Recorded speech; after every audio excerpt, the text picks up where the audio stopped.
Donc, je vais aller dans la palette caractère pour essayer de trouver un caractère plus épais ou simplement changer la variante du myriade ici, le mettre en bold, bold italique, pourquoi pas.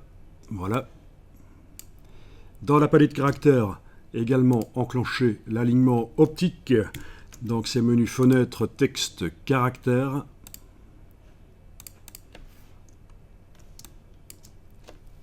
Bien. Alors, dans la palette nuancier,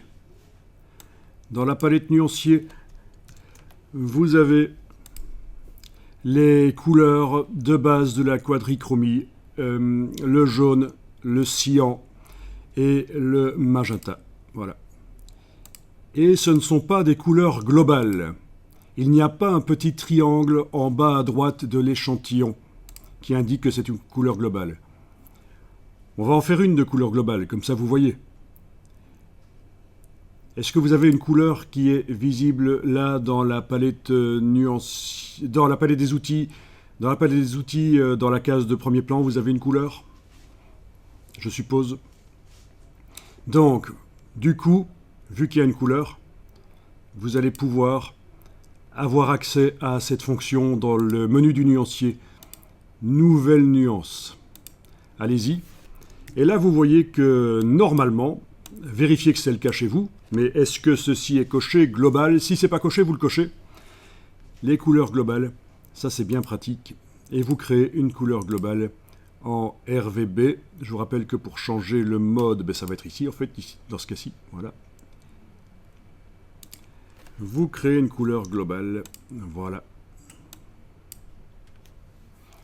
Du coup, elle apparaît dans le nuancier et elle a ce petit triangle blanc en bas à droite. Si je la désélectionne, on voit clairement, parmi toutes les nuances, c'est la seule qui est une couleur globale pour l'instant.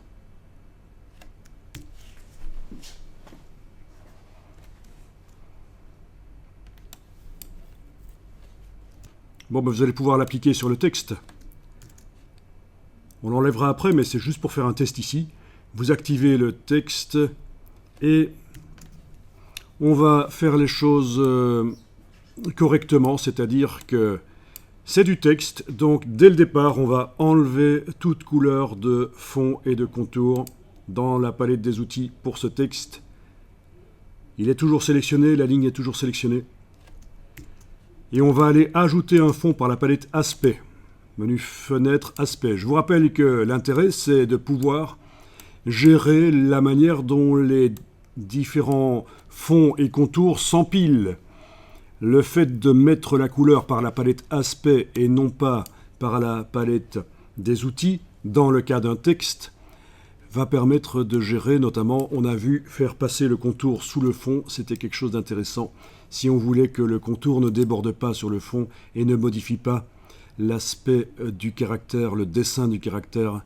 Donc, dans la palette aspect, ajouter un nouveau fond, voilà. Alors, la couleur, on peut la choisir là, bien sûr. Il y a un nuancier, le nuancier, la couleur est là. Sinon, on clique là, et voilà, la couleur globale a été appliquée sur le texte.